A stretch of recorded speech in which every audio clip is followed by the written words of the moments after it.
Légendes du monde, l'émission qui s'intéresse aux mythes et légendes du monde entier. Une émission proposée par Yuna, Emma et Lohan.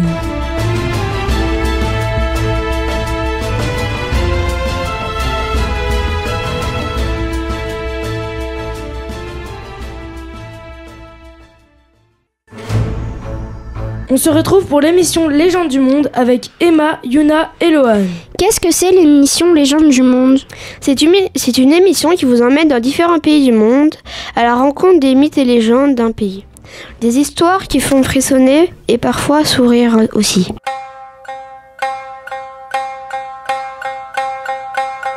Pour ce premier numéro, nous vous emmenons au Japon, un pays où les légendes sont nombreuses. Emma, quel mythe as-tu retenu pour nos auditeurs aujourd'hui ? Je vais vous parler du mythe de la création du monde et du Japon. Dans les croyances japonaises, au début, il y a juste une matière, mais on ne sait pas vraiment ce que c'est.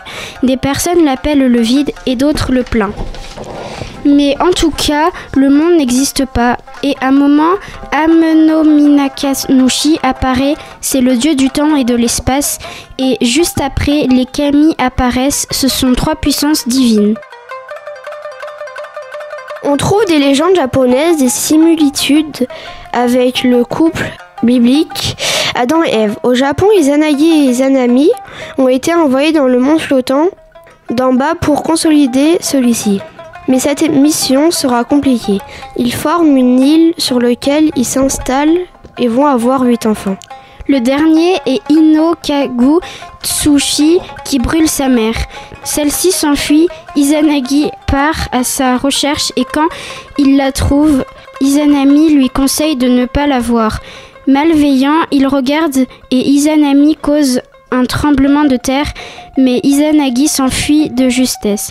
Ensuite, Izanagi fait naître 3 enfants en pleurant de l'œil gauche. Amaterasu, déesse du soleil et de son œil droit, il fait naître le dieu de la lune et de ses morvres, Susanoo, le dieu des tempêtes.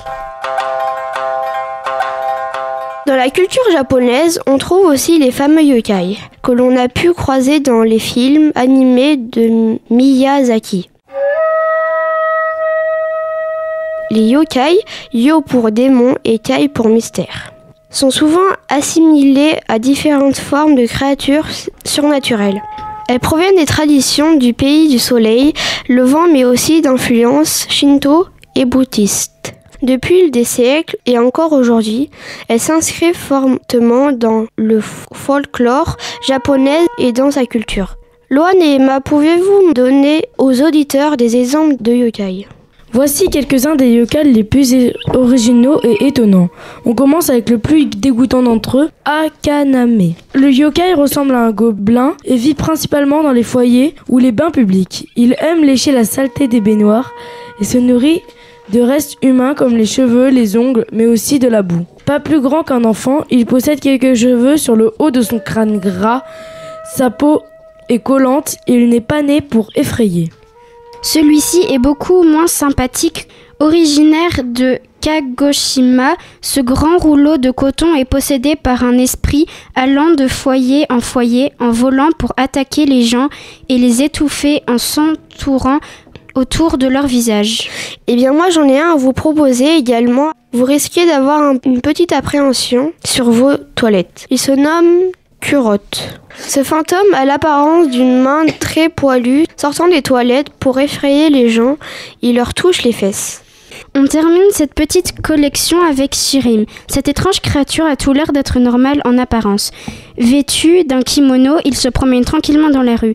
Mais dès qu'un voyageur s'approche de lui, celui-ci fait tomber son habit et monte ses fesses, entre lesquelles un énorme œil le dévisage. Son comportement a seulement pour but d'effrayer et de choquer les humains.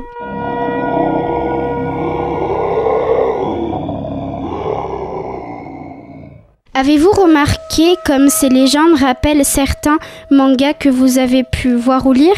C'est normal. La mythologie japonaise a une énorme influence sur les mangas et sur les Japonais en général.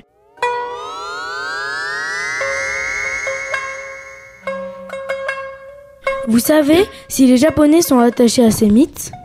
Les Japonais semblent très attachés à leurs mythes et croyances. Ils sont aujourd'hui une majorité à ne pas y croire, mais ils respectent la plupart de ces légendes.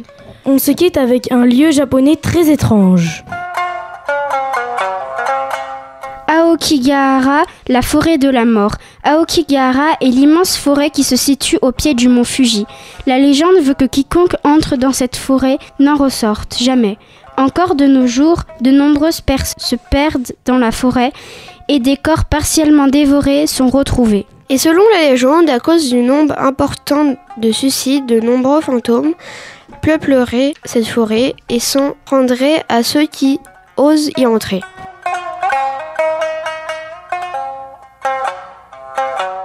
Il s'agit tout simplement de l'endroit le plus hanté du Japon. Si comme nous vous intéressez aux mythes et croyances japonaises, rendez-vous sur le site suivant, mademoiselle.com et le petitjournal.com, qui ont tous les deux rédigé des articles très intéressants sur le sujet. Et voilà, c'est la fin de ce premier numéro.